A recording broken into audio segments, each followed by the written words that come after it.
எனக்கு அன்பான சகோதர சகோதரிகளுக்கு நம் ஆண்டவராகிய இயேசு கிறிஸ்துவின் நாமத்தில் என் அன்பின் வாழ்த்துக்கள்.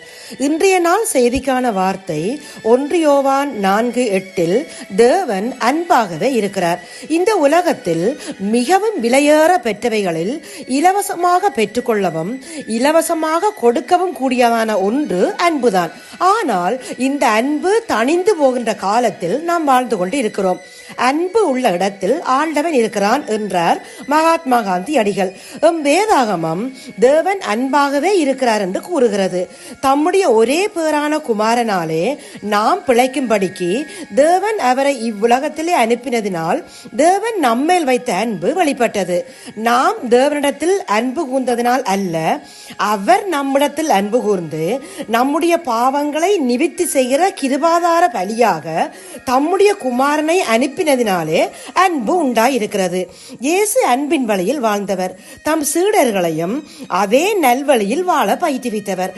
அவர் வார்த்தையிலும் போதனையிலும் மட்டுமல்ல, வாழ்க்கையிலும் தன் அன்பை வெளிப்படுத்தியவர். நாம் ஒரு சிறு தவறு செய்தால் அதை சுட்டிக்காட்டி எம்மை குற்றப்படுத்தி புறம்பே தள்ளிவிடுகிற இந்த உலகத்தில் நாம் பாவிகளாயிருக்கையில் கிறிஸ்து நமக்காக மரித்ததினாலே தேவன் நம்மேல் வைத்த தமது அன்பை வழங்க பண்ணுகிறார். எனவே பிரியமானவர்களே, தேவன் இவ்விதமாய் நம்மிடத்தில் அன்பு கூர்ந்திருக்க நாமும் ஒருவரிடத்தில் ஒருவர் அன்பு கூற கடனாளிகளாய் இருக்கிறோம். இதை விளக்க உங்களுக்காக ஒரு குட்டி கதை. ஓர் ஊரில் ஒரு விவசாயி தன் குடும்பத்துடன் மகிழ்ச்சியோடு வாழ்ந்து வந்தார். அவரது கனவில் கடவுள் தோன்றி, உன் குடும்பத்தை விட்டு போகலாம் என்ற முடிவுக்கு வந்திருக்கிறேன், அதற்கு முன் உனக்கு வேண்டியதை கேள், தருகிறேன் என்று சொன்னார். விவசாயிக்கு கையும் ஓடவில்லை, காலும் ஓடவில்லை. கடவுள் அவன் யோசித்து சொல்ல ஒரு நாள் அவகாசம் கொடுத்தார். விவசாயி தன் குடும்பத்தை கூட்டி ஆலோசனை நடத்தினார். இப்போ நம்மிடம் இருப்பது போல் இன்னொரு பங்கு சொத்து கேளுங்க என்று மனைவி சொன்னாள். மகனோ உடுத்துவதற்கு உடுப்பும் உட்கார்ந்து சாப்பிடும் அளவிற்கு வசதியும் எப்போதும் வேண்டும் என்று கேளுங்க என்றான். மகளோ, நம்ம வீட்டுல தரித்திரம் ஏற்படவே கூடாதென்று கேளுங்கப்பா என்றாள். கடைசியாய் அவனுடைய தாய், குடும்பத்துல எல்லோரும் அன்பா பாசமா வாழணும் என்று கேளப்பா, அது போதும் என்றார். அடுத்த நாள் கனவில் கடவுள் வந்தார். என்ன முடிவு எடுத்தாய் என்று கேட்டார். இறைவா, எங்க வீட்டுல எல்லோரும் அன்பா பாசமா பிரியமா இருக்க வேண்டும், எங்களுக்குள் சண்டையே வரக்கூடாது, அந்த வரம் மட்டும் போதும் என்று விவசாயி சொன்னான். இதை கேட்ட இறைவன் யோசித்தார்.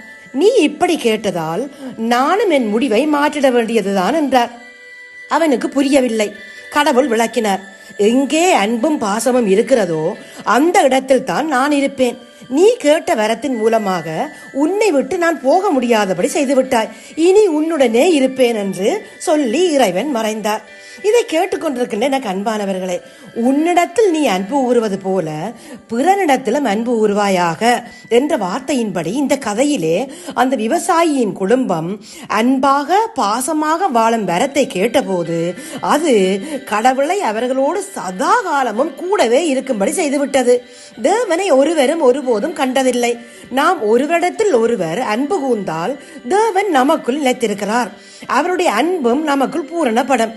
எனவே தேவனை நமக்குள் தக்க வைக்க கிருபை வேண்டி இப்போது நாங்கள் ஜெபிப்போம். எங்கள் அன்பின் பரலோக தகப்பனே, இந்த நாள் வார்த்தைக்காக உமக்கு சோத்திரம் அப்பா. நீர் எமக்குள் நிலைத்திருக்க நாம் ஒருவரிடத்தில் ஒருவர் அன்பு ஊறும்படி செய்யுங்கப்பா. நீர் எம்மோடு இருப்பது எத்தனை பெரிய சிலாக்கியம். நீர் வந்தால் சூழ்நிலைகள் எல்லாம் மாறும் அப்பா. நீர் வந்து எம்மோடு தங்கும்படிக்கு எம்மை தகுதிப்படுத்துங்கப்பா. நாமும் உம்மை போல எல்லா இடத்திலும் பட்சபாதம் இன்றி அன்பு கூற கிருபதாங்கப்பா. இந்த ஜெபத்தை இயேசுவின் நாமத்தில் ஏறெடுக்கிறோம் எங்கள் நல்ல பிதாவே. ஆமேன், ஆமேன், ஆமேன்.